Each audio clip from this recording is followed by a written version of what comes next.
അവരാരെങ്കിലും കൊന്നാൽ പോലും ഈ കൊല്ലപ്പെട്ട ആള് എന്തുകൊണ്ടും കൊല്ലപ്പെടാൻ യോഗ്യനായിരുന്നു എന്ന് സ്ഥാപിക്കുന്ന ഇപ്പൊ ടി പി ചന്ദ്രശേഖരനെ വെട്ടിക്കൊന്നു, 51 വെട്ടിക്കൊന്നു. ടി പി ചന്ദ്രശേഖരനെ പറ്റി നെല്ല് മാസികയിൽ വന്ന ലേഖനത്തിൽ പറയുന്ന ടി പി ചന്ദ്രശേഖരൻ സ്വവർഗാനുരാഗിയായിട്ടുള്ള ആളായിരുന്നു.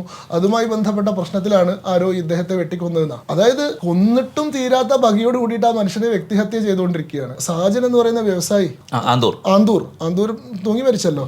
ആ ദേശാഭിമാനി പത്രത്തിൽ ആന്തൂർ സാജന്റെ ഭാര്യനെ പറ്റിയിട്ട് എന്താ വാർത്ത വന്ന് ഭാര്യയുടെ കോൾ റെക്കോർഡ് പരിശോധിച്ചപ്പോൾ രാത്രി ഇവർ പല ആൾക്കാരെയും വിളിക്കുന്നുണ്ട്. ഇത് അറിഞ്ഞതിലുള്ള മനോവിഷമം കൊണ്ടാണ് സാജൻ ആത്മഹത്യ ചെയ്തതെന്നാണ്. അതായത് അവനവന്റെ നെറികേടിനെ എങ്ങനെ ന്യായീകരിക്കാൻ ഏതറ്റം വരെയും തരം താഴാൻ മനസ്സ്, അത് വളരെ ചെറുപ്പത്തിൽ തന്നെ ട്രെയിൻഡ് ആണ് ഇത്തരത്തിൽ ഈ കാര്യങ്ങൾ ചെയ്യാൻ. അത് എനിക്ക് തോന്നി ബാലസംഘം മുതലേക്ക് ഈ രീതിയിൽ ട്രെയിൻ ചെയ്തു വരുന്ന ആളുകളാണ്. ഇവർക്ക് പ്രോപ്പറായിട്ട് അഡ്വൈസ് കൊടുക്കാൻ ഇതിന് സംവിധാനങ്ങളൊക്കെ ഉണ്ട്. സഭയുടെ മേലെ അതിന് ഏരിയ കമ്മിറ്റി, അതിന് ജില്ലാ കമ്മിറ്റി, ഇവരുടെ എല്ലാവരുടെയും കൺകറൻസോട് കൂടിയിട്ടാണ്, ഇവിടെ എല്ലാവരുടെയും നിർദ്ദേശാനുസരണമാണ് ഈ പ്രവർത്തനങ്ങളൊക്കെ ഉണ്ടായത്. പക്ഷെ അത് സത്യത്തിൽ എനിക്കത് എന്നെ സംബന്ധിച്ചിടത്തോളം എൻ്റെ ഒരു രാഷ്ട്രീയ ബോധത്തെ ഡെവലപ്പ് ചെയ്യുന്നതിലും എന്നെ ഒരു വ്യക്തി എന്നുള്ള രീതിയിൽ കൂടുതൽ കരുത്തനാക്കി നിർമ്മിക്കുന്നതിലും വലിയ നിർണായകമായിട്ടുള്ള പങ്ക് വഹിച്ചുള്ള ഒരു സംഭവമാണ്. ഒരുപക്ഷെ അന്ന് ഈ കോളേജിൽ ഈ സംഘർഷവും പ്രശ്നങ്ങളൊന്നും ഇല്ലെങ്കിൽ ഞാനൊരു പക്ഷേ സജീവ രാഷ്ട്രീയത്തിലേക്കൊന്നും ഒരിക്കലും വരുമായിരുന്നില്ല. ഞാൻ അത്ര ഗൗരവമായി രാഷ്ട്രീയത്തെ സമീപിക്കുക പോലും ചെയ്യുമായിരുന്നില്ല. അപ്പൊ ശങ്കുട്ടി ദാസ് എന്ന് പറയുന്ന ഇന്നത്തെ പൊളിറ്റീഷ്യനെ ഉണ്ടാക്കിയെടുത്തതിൽ അന്നത്തെ കോളേജിൽ SFIക്കാർക്ക് വലിയ സ്വാധീനവും പങ്കുമുണ്ട്.